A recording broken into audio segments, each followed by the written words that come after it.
Hi students, कल हम लोग मैट्रिक्स की पहली क्लास में मैट्रिक्स क्या है, मैट्रिक्स का खोज कब हुआ, मैट्रिक्स का खोज किसने किए, ये सारी जानकारी लिए थे। कल की क्लास में हम लोग पढ़े थे कि मैट्रिक्स का कोटि क्या है, मैट्रिक्स के अवयवों का जो है स्थिति क्या है, उसे कैसे ज्ञात किया जाता है और मैट्रिक्स के अवयव के प्रकार के बारे में पढ़े थे। आज हम लोग जो आर्थर कैले नामक वैज्ञानिक जो 1858 ईस्वी में उसके कार्य सिद्धांत को बताए थे उसके बारे में पढ़ेंगे। देखिए यहाँ आपका जो टॉपिक है वो है ऑपरेशन ऑन मैट्रिक्स, यानी कि अवयव पर संक्रिया, अवयव पर किस किस तरह का ऑपरेशन होगा, वो कैसे होगा, इसके बारे में जानकारी लेते हैं। तो सबसे पहले है कि दो अवयव को जोड़ दे कैसे, जोड़ कैसे, जोड़ तो हम लोग बहुत पहले से पढ़ते आ रहे हैं, पता चला कि वही जोड़ को यहाँ भी करना है, थोड़ा सा अलग है। तो किसी भी दो अवयव को जोड़ने के लिए सबसे पहले उसके कोटि पे ध्यान देना होगा, या तो जोड़ करना हो या घटाव, दोनों चीज में क्या अवयव का कोटि। कल हम लोग बताए थे कि अवयव को कोटि को क्या चीज से डिनोट करते हैं, m इंटू n से करते हैं, जहाँ m जो है नंबर ऑफ रो को दिखाता है और n जो है नंबर ऑफ कॉलम को दिखाता है। तो वही चीज यहाँ है कि दो अवयव के कोटि को जो है कोटि बराबर होना चाहिए।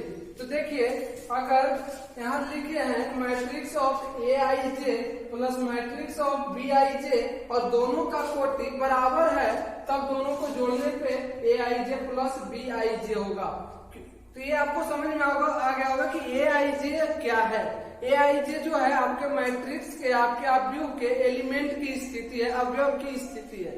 यानी कि हम अभी बताया कि मैट्रिक्स का जोड़ और घटाव कब संभव है, जब दोनों मैट्रिक्स, दोनों अवयव के कोटि बराबर होंगे, तब हम दो अवयव को जोड़ सकते हैं या घटा सकते हैं, अन्यथा बिना कोटि बराबर हुए कोई जोड़ या घटाव संभव नहीं। चलिए हम लोग चलते हैं। फॉर एग्जाम्पल अगर ए आई जे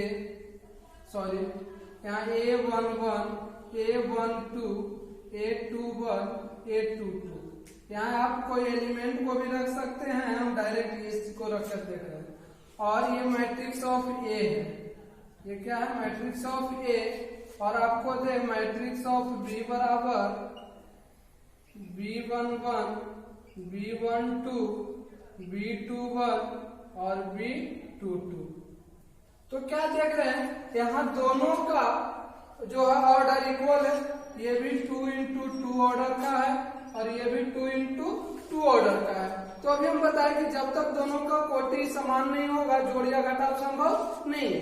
तो कोटि तो दोनों का समान हो गया, अब जोड़ना है। अगर हमसे पूछ दे a प्लस बी बराबर 1, यानी दोनों अवयवों को जोड़िए, तो दोनों अवयवों को जोड़ने के लिए क्या करेंगे, तो पहले लिखेंगे a प्लस बी है तो A11, A12, A21, A22। इसी तरह इसमें के बीच में प्लस का चिन्ह क्योंकि जोड़ने का रहा, B11, B12, B21, B22। अब दोनों को जोड़िए। तो इसमें यह ध्यान रखना है कि जहां से इस मैट्रिक्स का एलिमेंट को उठाएंगे वहीं से इसको, इस मैट्रिक्स का एलिमेंट को उठाएंगे और दोनों को क्या करेंगे, जोड़ेंगे। तो यहाँ से A11 को ले रहे हैं तो 1 स्थिति को ले रहे हैं ना, फर्स्ट रो के फर्स्ट कॉलम ले रहे हैं, तो यहाँ से भी फर्स्ट रो के फर्स्ट कॉलम वाले एलिमेंट को लेंगे और दोनों को जोड़ेंगे तो जाएगा A11 प्लस B11। अब क्या करेंगे, इसके दूसरे फर्स्ट रो के सेकेंड कॉलम वाली एलिमेंट अगर ले रहे हैं तो इससे, तो इस मैट्रिक्स से भी फर्स्ट कॉलम के, फर्स्ट रो के सेकेंड कॉलम वाले एलिमेंट को लेंगे तो ये हो जाएगा A12 प्लस B12। उसके बाद यहाँ सेकेंड रो के फर्स्ट कॉलम वाली एलिमेंट को लेंगे तो इस मैट्रिक्स के भी सेकेंड रो के फर्स्ट कॉलम वाले एलिमेंट को लेंगे और ये क्या होगा, A21 और B21 जुट जाएगा तो A21 प्लस B21। अब यहाँ से सेकेंड रो के सेकेंड कॉलम वाली एलिमेंट ले रहे हैं तो इस मैट्रिक्स के भी सेकेंड रो के सेकेंड कॉलम वाली एलिमेंट को लेंगे और ये हो जाएगा A22 प्लस B22। ये आपका हो गया जोड़। का चिन्ह। अगर इसी में हमको a माइनस b करने के लिए कहा था तो क्या करते, दोनों को जोड़ने के सिवा क्या कर देते, घटा देते। ये तो आपका एलिमेंट की स्थिति पे समझ में आ गया होगा, इसको आप नोट कर लीजिए बाद तो ज्यादा अच्छा होगा। अब देखिए हम लोग चलते हैं दूसरा एग्जाम्पल लेते हैं। दूसरा एग्जाम्पल क्या है, इसको मिटाते हैं। अब चलिए दूसरा एग्जाम्पल लेते हैं। 3 है, 5 है, -7 है, 4 है, 2 है, -3 है, 9, 7, 5।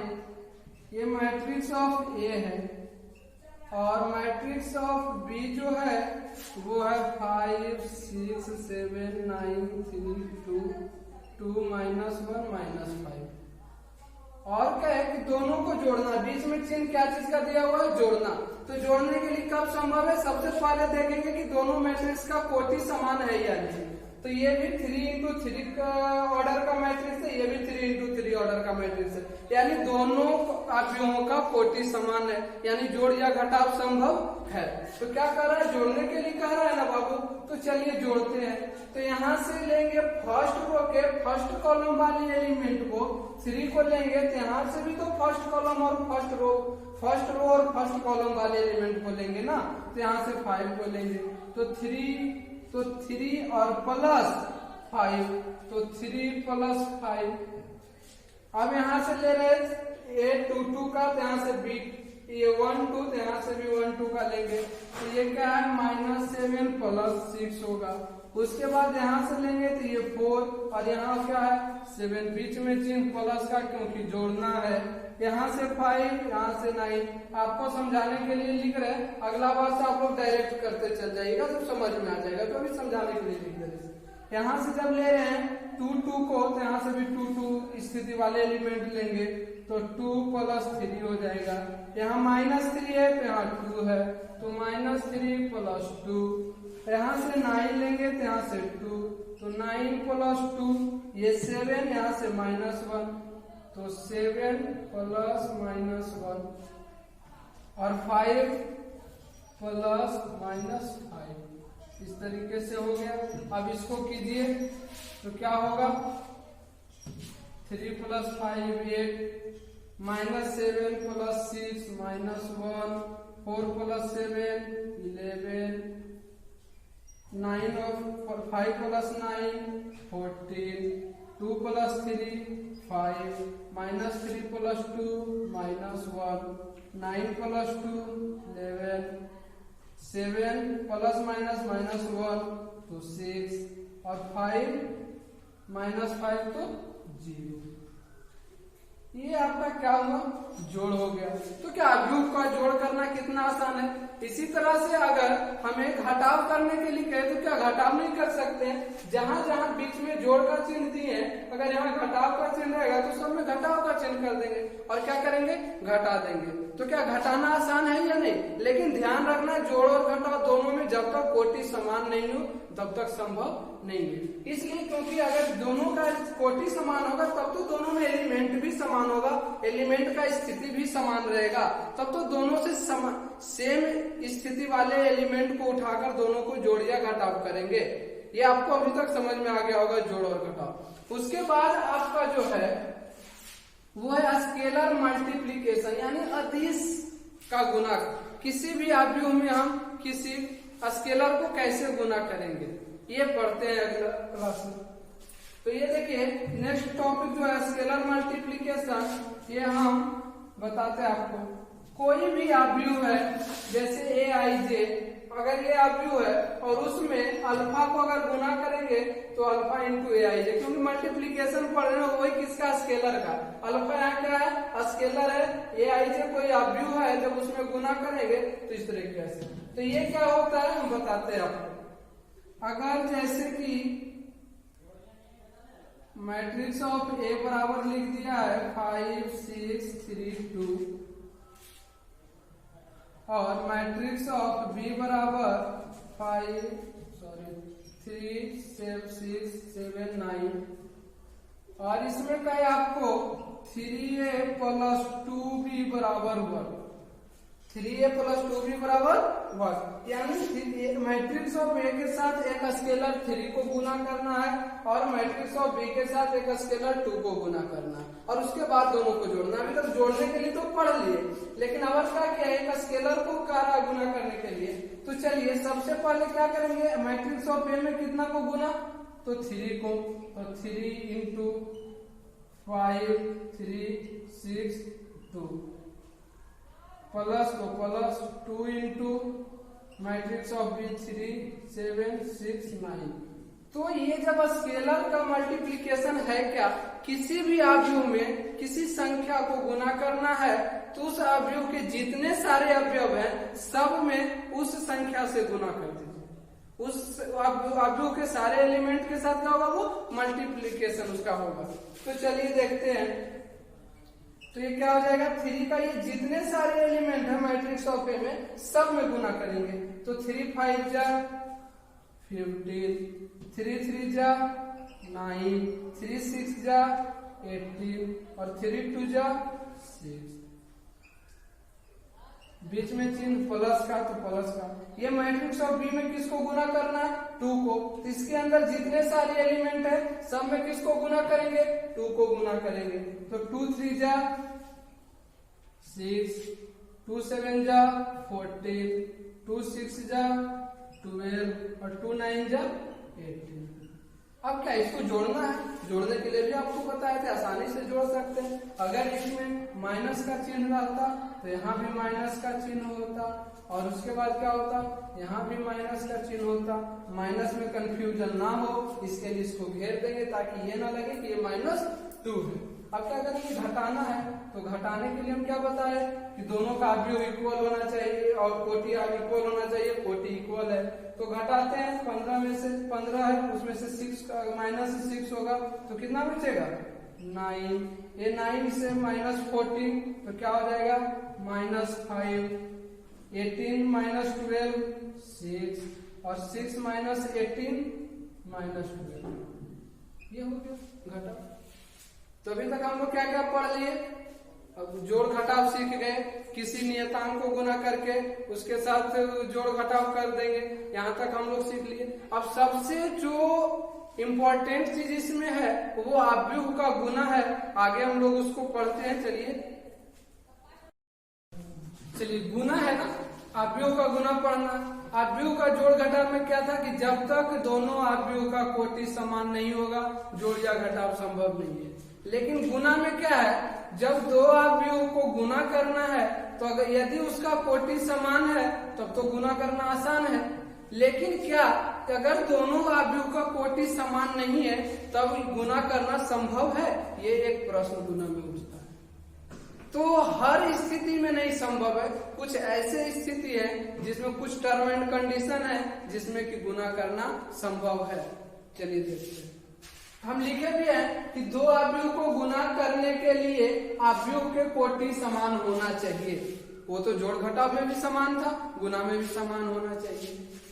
यदि कोटि समान नहीं है तब, यदि कोटि समान नहीं है तब कुछ ऐसे टर्म एंड कंडीशन है, अगर उस टर्म एंड कंडीशन को वो मैट्रिक्स फॉलो करेगा तब उसका गुना संभव होगा, अगर फॉलो नहीं करेगा तो गुना संभव नहीं है। जैसे क्या कहता है कि प्रथम अवयव का स्तंभ दूसरे अवयव के पंक्ति के बराबर होना चाहिए। यानी फर्स्ट मैट्रिक्स जो है, अगर दो मैट्रिक्स को गुना करना तो फर्स्ट मैट्रिक्स के जो क्या होंगे, कॉलम होंगे, वो सेकेंड मैट्रिक्स के रो के बराबर होना चाहिए।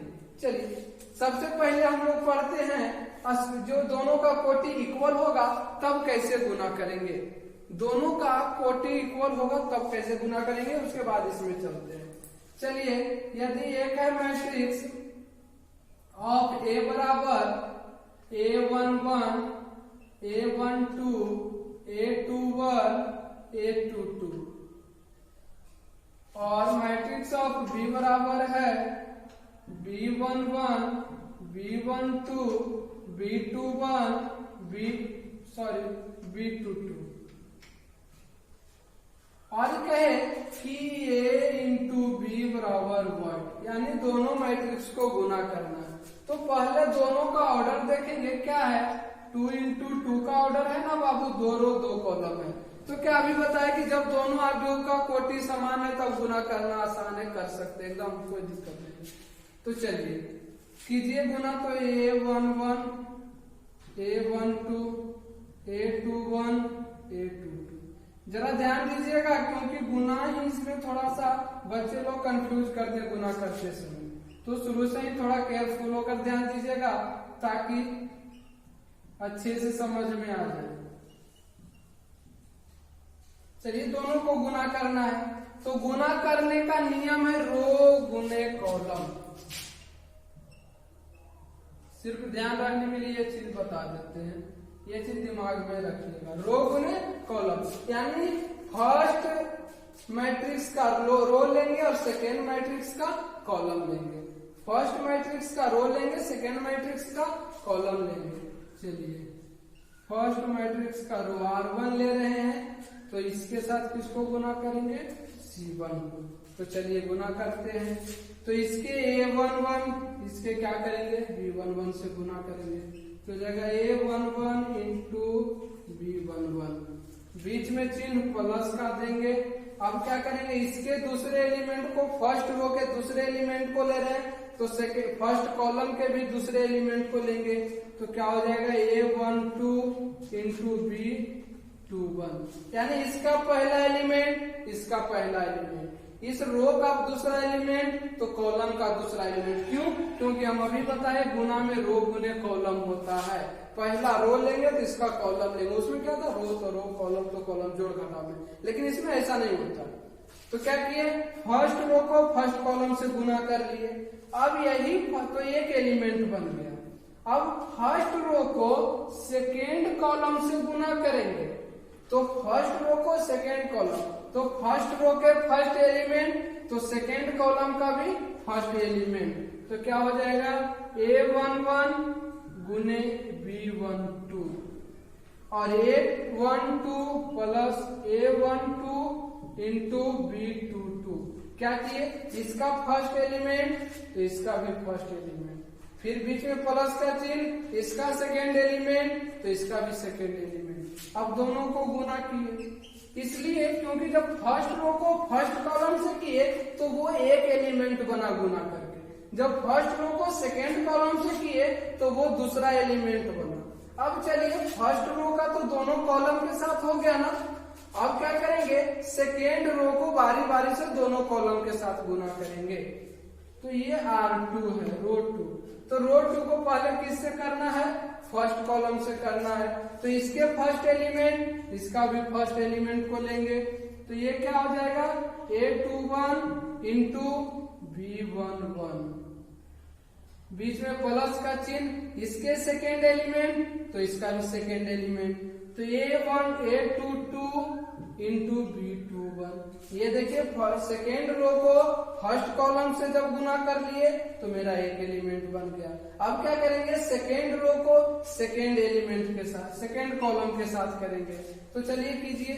तो A21 इसके साथ होगा B12 के साथ, A21 इंटू B12 प्लस का चिन्ह बीच में।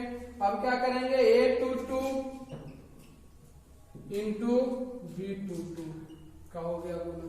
ये क्या सीख लिया हम लोग, जब दोनों का कोटि समान हो दोनों अवयव का तब उसका गुना करना कितना आसान हो गया। सिर्फ क्या याद रखें, रो गुने कॉलम, यानी फर्स्ट मैट्रिक्स का रो को लेंगे तो सेकेंड मैट्रिक्स का कॉलम को लेंगे और बारी बारी से गुना करेंगे। जैसे फर्स्ट रो को फर्स्ट कॉलम के एलिमेंट के साथ किए और एक साथ लिखे, फिर फर्स्ट रो को सेकेंड कॉलम के साथ किए तो दूसरा एलिमेंट बन गया। लेकिन लिखना है किसमें, रो में, क्योंकि फर्स्ट मैट्रिक्स का रो को लिए। फिर जब सेकेंड रो को ले रहे हैं तो सारे जो एलिमेंट है सेकेंड रो में लिखा गया। तो सेकेंड रो को फर्स्ट कॉलम के साथ किए तो फिर एक बन गया एलिमेंट, और फिर जब सेकेंड रो को सेकेंड कॉलम से किए तो ये सेकेंड एलिमेंट बन गया सेकेंड रो। इस तरह की तरीके से ये तो होगा, अगर गुना नंबर रहता तो ये दोनों को गुना करके भी क्या करते, जोड़ते यहाँ। लेकिन ये तो सिर्फ स्थिति को लिख के समझाए, इसको नोट कीजिए ताकि आपको फिर समझ में आगे आ सके। देखिए अब क्या है कि उस टाइम तो दोनों का स्थिति को लिख के दोनों अवयव का बता रहे थे ताकि आपको नोट करने तो बात तक समझने में काम आएगा। अब क्या है कि एक एग्जांपल देकर बताते हैं। दोनों का क्या है, ऑर्डर इक्वल है, दोनों 3x3 ऑर्डर का मैट्रिक्स है, तो इसको कैसे गुना करेंगे। तो अभी हम बताए थे गुना करने का तरीका रो इनटू कॉलम। ये जब तक नहीं याद रखे, यानी रो गुने कॉलम का मतलब फर्स्ट मैट्रिक्स का रो लेंगे और सेकेंड मैट्रिक्स का क्या लेंगे, कॉलम लेंगे और उसके एलिमेंट को बारी बारी से गुना करेंगे। चलिए ये क्या है, फर्स्ट रो है, ये क्या है, फर्स्ट कॉलम है। चलिए ये R1 ये C1, तो फर्स्ट रो को फर्स्ट कॉलम से करेंगे। तो फर्स्ट रो के फर्स्ट एलिमेंट ले रहे हैं तो फर्स्ट कॉलम के भी तो फर्स्ट एलिमेंट से गुना करेंगे ना। तो क्या हो जाएगा, 7 को 6 से गुना करेंगे 42, बीच में प्लस का चिन्ह। उसके बाद इसके सेकेंड एलिमेंट को ले रहे हैं तो ये कॉलम के भी सेकेंड एलिमेंट होगा।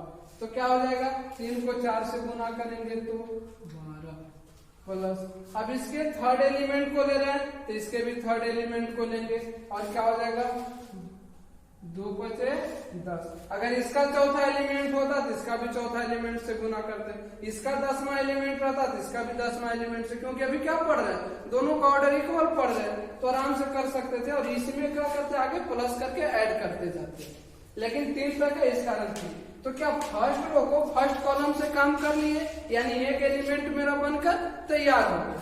अब क्या करेंगे, फर्स्ट रो को सेकेंड कॉलम से करेंगे। तो फर्स्ट रो को सेकेंड कॉलम से करेंगे तो सेकेंड कॉलम के जगह पे लिखेंगे। तो चलिए इसका फर्स्ट एलिमेंट, इसका भी फर्स्ट एलिमेंट, तो 7 को 9 से गुना कीजिए तो 63, बीच में चिन्ह प्लस का। अब इसके 3 को ये क्या करेंगे, इसके सेकेंड एलिमेंट -7 से गुना करेंगे तो 3 को -7 से गुना किए तो क्या हो गया, यहाँ प्लस नहीं होकर माइनस हो जाएगा, क्या हो जाएगा -21। और फिर इसके थर्ड एलिमेंट, इसके भी थर्ड एलिमेंट, तो 6 गुना 12, बीच में प्लस। अब तो इसका सेकेंड कॉलम के साथ हो गया। अब फर्स्ट रो को थर्ड कॉलम के साथ गुना करेंगे तो चलिए करते हैं, 7 को 4 से गुना करेंगे तो 7 को 4 से गुना किए तो हो गया 28। फिर 3 को 2 से गुना करेंगे तो +6 होगा। और फिर क्या करेंगे, 2 को 1 से गुना करेंगे तो 2 होगा। तो इस तरीके से हम क्या कर लिए कि फर्स्ट रो के सभी कॉलम के साथ गुना कर लिए। अब क्या करते हैं, सेकेंड रो के सभी कॉलम के साथ बारी बारी से करेंगे। तो क्या पहले क्या करते हैं, सेकेंड रो को फर्स्ट कॉलम के साथ, तो इसका फर्स्ट एलिमेंट, इसका भी फर्स्ट एलिमेंट, तो 6 बचे 30। अब इसका सेकेंड एलिमेंट तो इसका भी सेकेंड एलिमेंट, 6 चौका 24 प्लस 7 को 5 से गुना करेंगे थर्ड एलिमेंट को, तो 7 से 5 को गुना किए 35।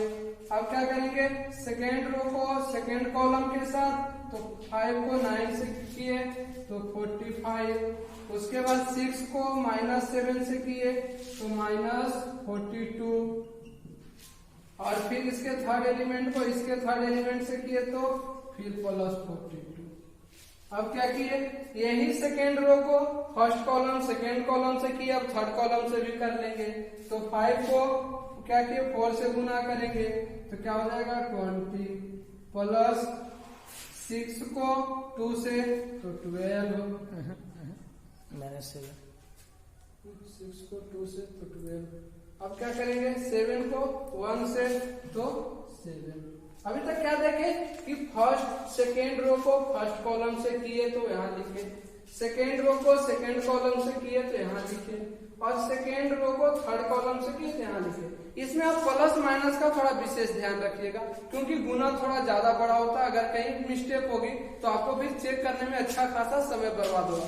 उससे अच्छा है कि थोड़ा केयरफुल होकर करेंगे ताकि फिर चेक करने का समय बचेगा। अब क्या करेंगे, थर्ड कॉलम को बारी बारी से तीनों के साथ करेंगे तो क्या आप नहीं कर सकते हैं।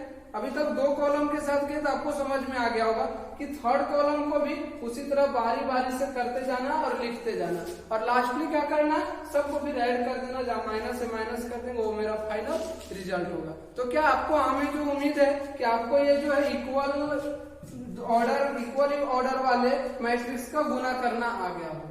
अब चलिए हम आपको बताते हैं, जब ऑर्डर इक्वल नहीं हो तब गुना करना संभव है, ऐसा मन में प्रश्न उठता है कि क्या सर अभी तक तो ऑर्डर जब इक्वल था तो गुना कर ले रहे थे, जब ऑर्डर इक्वल नहीं होगा तो हम गुना कर पाएंगे? हाँ, गुना कर पाएंगे, लेकिन कब? जब दोनों मैट्रिक्स कुछ टर्म एंड कंडीशन को फॉलो करेगा तब। वो टर्म एंड कंडीशन क्या है कि फर्स्ट मैट्रिक्स के जो है कॉलम सेकेंड मैट्रिक्स के रो के बराबर होना चाहिए, तब हम उसका गुना कर सकते हैं। चलिए आगे उसको हम पढ़ते हैं। हम लोग यहाँ देखते हैं, अभी तक पढ़े क्या कि जब दोनों अवयव का कोटि समान है तब उसका गुना करने के लिए पढ़ लिए। अब यहाँ पढ़ते हैं जब दोनों अवयव का कोटि समान नहीं है तब किस शर्त पे गुना कर सकते हो? तो वो शर्त यही है कि पहले मैट्रिक्स के नंबर ऑफ कॉलम स्तंभों की संख्या दूसरे अवयव के नंबर ऑफ रो यानी पंक्तियों के संख्या के बराबर होगा, तभी गुना करना संभव है। यानी कि गुना में कितने कंडीशन? तो दो कंडीशन। पहला क्या है कि दोनों अवयव के कोटि क्या होना चाहिए? समान होना चाहिए। अगर कोटि नहीं समान है तो दूसरा कंडीशन क्या है कि फर्स्ट मैट्रिक्स का नंबर ऑफ कॉलम यानी स्तंभों की संख्या सेकेंड मैट्रिक्स का नंबर ऑफ रो यानी पंक्तियों की संख्या का बराबर होना चाहिए। फर्स्ट मैट्रिक्स का number of column equals second matrix का नंबर ऑफ रो का बराबर होना चाहिए। यहाँ से देखिए, फर्स्ट मैट्रिक्स का number of column second matrix का नंबर ऑफ रो बराबर है। अब देखिए हम आपको गुना करके दिखाते हैं। इसका क्या है? गुना करने का तरीका वही रहेगा, रो इंटू कॉलम, जैसे पहले गुना कर रहे थे उसी तरह से। तो इसके फर्स्ट रो को लेंगे, इसके फर्स्ट कॉलम से गुना करेंगे। A11 इंटू B11, क्योंकि इसके फर्स्ट एलिमेंट इसके फर्स्ट एलिमेंट को, प्लस A12 इसके B21 को लेंगे। उसके बाद A13, तो यहाँ क्या हो जाएगा बाबू? B31। तो क्या फर्स्ट रो को फर्स्ट कॉलम से किए, अब फर्स्ट रो को सेकेंड कॉलम से करेंगे, तो फर्स्ट रो को थर्ड कॉलम से करेंगे, फर्स्ट रो को फोर्थ कॉलम के साथ करेंगे। फिर क्या चलेंगे? सेकेंड रो को फर्स्ट कॉलम के साथ, सेकेंड रो को सेकेंड कॉलम के साथ, सेकेंड रो को थर्ड कॉलम के साथ, सेकेंड रो को फोर्थ कॉलम के साथ। हो गया। कितना आसान है। लेकिन कब? अगर यही इसका कॉलम इसका रो बराबर नहीं रहेगा तो फिर गुना करना असंभव है, संभव है ही नहीं, कभी गुना होगा ही नहीं। तो क्या इस तरीके से आप आगे कर लीजिएगा, इसको आप आगे लिख लीजिएगा और हम आपको एक एग्जांपल छोटे से देकर बताते हैं। चलिए देखते हैं।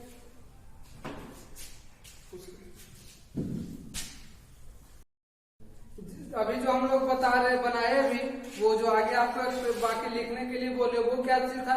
स्थिति का गुना करने के लिए। वो तो आप हमें उम्मीद है कि लिख लिए होंगे, समझ गए होंगे। अब हम आपको एक एग्जांपल देकर बताते हैं। यहाँ देखिए, दोनों मैट्रिक्स का अवयव का जो दोनों अवयव का है वो कोटि इक्वल है नहीं है। ये 3 इंटू 3 कोटि का है और ये क्या है? ये है जो 3 इंटू 4 कोटि का। लेकिन दोनों का देखिए, इसका जो है नंबर ऑफ कॉलम 1 2 3, क्या बोले? फर्स्ट रो का कॉलम, तो फर्स्ट रो का 3 कॉलम और सेकेंड रो का पंक्ति यानी 1 2 3 इक्वल है ना। फर्स्ट रो का number of column second row का नंबर ऑफ रो इक्वल है, गुना होगा, आसानी से हो जाएगा। चलिए करते हैं। अब क्या करेंगे? फर्स्ट रो को फर्स्ट कॉलम से, क्योंकि अभी बताए थे रो गुने कॉलम, तो इसका फर्स्ट एलिमेंट इसका भी फर्स्ट एलिमेंट, 5 को 4 से गुना किए तो 20, बीच में प्लस का चिन्ह। फिर सेकेंड एलिमेंट 6 दूना 12। अब क्या करते हैं? इसके थर्ड एलिमेंट इसके भी थर्ड एलिमेंट, 7 दिया 21। अब फर्स्ट रो को फर्स्ट कॉलम से हो गया तो फर्स्ट रो को सेकेंड कॉलम के साथ करते हैं। तो फर्स्ट रो का फर्स्ट एलिमेंट सेकेंड कॉलम का फर्स्ट एलिमेंट, तो 5 5 25, 2 दूना 4, 3 नमा 27। अब देखिए, फर्स्ट रो को सेकेंड कॉलम के साथ हो गया तो फर्स्ट रो को थर्ड कॉलम के साथ, 5 से 6 को गुना किए 30, फिर 2 को 3 से गुना किए 6 और 3 को 4 से गुना किए तो 12। अब थर्ड कॉलम से भी हो गया तो फोर्थ कॉलम के साथ करेंगे। अब क्या किए? 5 को 7 से गुना किए तो 35, 2 को 1 से गुना किए 2 और 3 को 3 से गुना किए तो नो, कहीं निगेटिव साइन नहीं था, इस कारण यहाँ भी निगेटिव साइन नहीं आया। निगेटिव साइन रहता उसको ध्यान देते और निगेटिव साइन को अंकित करते। अब चलिए रो 2 को करते हैं फर्स्ट कॉलम के साथ। तो 7 को 4 से 28, 4 को 6 से 24 और 6 को 7 से 42। ये फर्स्ट रो फर्स्ट कॉलम हुआ। फर्स्ट रो सेकेंड कॉलम के साथ 7 को 5 से 35, 4 को 2 से 8 और 6 को 9 से तो कितना 45, अब 54 सॉरी। अब क्या करते हैं सेकेंड रो को थर्ड कॉलम के साथ। तो 7 को 6 से, 4 को 3 से और 6 को 4 से गुना कर दिया और बीच में जोड़ कर चिन्ह दिया। अब थर्ड सेकेंड रो को फोर्थ कॉलम के साथ। तो 7 को 7 से गुना कर दिए, 4 को 1 से गुना किए और 6 को 3 से गुना किए। इस तरीके अब लास्ट है थर्ड रो को फर्स्ट कॉलम के साथ। तो 5 को 4 से 20, 3 को 6 से 18 और 2 को 7 से 14। अब सेकेंड रो को सेकेंड कॉलम के थर्ड रो को सेकेंड कॉलम के साथ। 5 को 5 से तो 25, 3 को 2 से तो 6 और 2 को 9 से तो 18। अब क्या किया थर्ड रो को थर्ड कॉलम के साथ। तो 5 को 6 से गुना करेंगे 30 और 3 को 3 से गुना करेंगे तो 9 और 3 को 4 से गुना करेंगे तो 12। अब थर्ड रो को फोर्थ कॉलम के साथ। तो 5 को 35 के साथ, 3 को 1 के साथ और 2 को 3 के साथ 6। तो इस तरीके से गुना तो हो गया। अब क्या करेंगे इसको जोड़ देंगे और जोड़कर जो लिखेंगे वो मेरा फाइनल रिजल्ट होगा। हमें उम्मीद है कि आप लोग ये गुना करने के लिए भी समझ गए होंगे कि दोनों कंडीशन से कि दोनों कंडीशन में गुना होता है। अब दोनों का जो कुछ प्रॉपर्टी है, कुछ जोड़ का भी मैट्रिक्स में प्रॉपर्टी है और कुछ गुना का भी प्रॉपर्टी है, वो आपको हम बता देते हैं छोटे से में। और चलिए तो पहले हम जान लेते हैं जोड़ का क्या प्रॉपर्टी है। तो जोड़ का प्रॉपर्टी यही है कि यदि हम दो मैट्रिक्स है A प्लस B उसको जोड़ते हैं और फिर उसी को अपोजिट करके B प्लस A करते हैं तो दोनों क्या होगा एक दूसरे का इक्वल होगा। ये आप लोग पढ़े भी होंगे। इसको कौन सा नियम कहते हैं? क्रम विनिमय नियम। क्रम विनिमय नियम का जो है ये पालन करता है जब दो जोड़ेंगे तो। अगला है कि अगर A plus B plus C equals A plus B plus C, अगर इस तरीके से भी पहले AB को गुना करके AB को जोड़ के C को जोड़ते हैं या तो फिर BC को जोड़कर A को जोड़ते हैं तो वो भी क्या होगा इक्वल होगा। और ये किस नियम का पालन करता है? सहचर्य नियम का पालन करता है। सहचर्य नियम का पालन करता है। अगर वही हम चलते हैं गुना में, गुना में अगर चलते हैं तो गुना में क्या है A into B is not equal to B into A। हो भी सकता है नहीं भी हो सकता है। ये जो है A into B equals B into A और A into B not equal to B into A, यानी कि कुछ कुछ जगह पे ये दोनों इक्वल होता भी है और कुछ जगह पे इक्वल नहीं होता। इसलिए इसको फाइनली ये कह सकते हैं कि क्रम विनिमय नियम का पालन नहीं करता है। क्रम विनिमय नियम का हमेशा पालन नहीं करता है, नहीं करता। इसलिए इसको नहीं कह सकते क्योंकि कभी कभी कुछ कुछ जो है जगह पे जो मैट्रिक्स आएंगे वहां काम करता है, अन्यथा ये नहीं काम करता। इसलिए कह सकते ये काम नहीं करता। लेकिन अगर A into B into C equals A into B into C है तो ये किस नियम का पालन करेगा? सहचर्य नियम का पालन करेगा। ये जोड़ में भी पालन होता है और ये नियम जो है गुना में भी फॉलो करता है, इसमें कोई बदलाव नहीं होता है। ये कौन सा नियम है? सहचर्य नियम है जिसका पालन होता है। लेकिन क्रम विनिमय नियम जो है वो जोड़ में तो हमेशा पालन करता है लेकिन गुना में कुछ जगह पे पालन करता है और कुछ जगह पे नहीं करता। इसलिए कह सकते हैं कि क्रम विनिमय नियम का पालन हमेशा नहीं करता है। इसमें एक और चीज है, आइडेंटिटी मैट्रिक्स आप लोग को हम पढ़ाए थे, वो दोनों के तत्समक का व्यूह, वो जोड़ के लिए अलग तत्समक का व्यूह बन जाता है और गुना के लिए अलग बन जाता है। जैसे अगर जोड़ में कोई एक मैट्रिक्स है, इसमें कौन सा मैट्रिक्स जोड़े कि उसका रिजल्ट मैट्रिक्स ऑफ ए ही रह जाए, तो कौन सा मैट्रिक्स जोड़ेंगे, तो शून्य अवयव को जोड़ेंगे, जीरो शून्य अवयव, जीरो मैट्रिक्स, शून्य अवयव को जोड़ेंगे तो क्या हो जाएगा, मेरा वही रह जाएगा रिजल्ट। तो जोड़ के लिए मेरा तत्समक का अवयव जो है वो क्या कहलाया, तो जीरो मैट्रिक्स कहलाया। वही हम इसमें चलते हैं, मैट्रिक्स ऑफ ए में कौन सा मैट्रिक्स को गुना करे कि रिजल्ट मैट्रिक्स ऑफ ए ही रहे, तो इसमें किसको गुना करेंगे, आइडेंटिटी मैट्रिक्स को गुना करते हैं, तो वो क्या होता है, इक्वल रह जाता है। तो यहाँ आइडेंटिटी मैट्रिक्स क्या हो गया, तत्समक का अवयव कौन हो गया, आइडेंटिटी मैट्रिक्स। आइडेंटिटी यहाँ जीरो मैट्रिक्स हुआ, तो जीरो मैट्रिक्स को क्या चीज, जिसके सभी अवयव क्या हो, शून्य हो, उसको जीरो मैट्रिक्स कहते हैं। तत्समक का अवयव यहाँ आइडेंटिटी मैट्रिक्स हो गया 1 0 0 0 1 0 0 0 1। कल के क्लास में हम ये सारी चीज बताए थे, आप मेरे पिछले वीडियो में देख सकते हैं, ये सभी चीज बताया हुआ है। तो ये सारे चीज आपके हो गए कि टॉपिक क्या था, ऑपरेशन ऑफ मैट्रिक्स। अब हम आपको आगे और भी टॉपिक इसी तरह लेकर आएंगे। हमारे चैनल पे बने रहिए नए लेटेस्ट वीडियो पाने के लिए।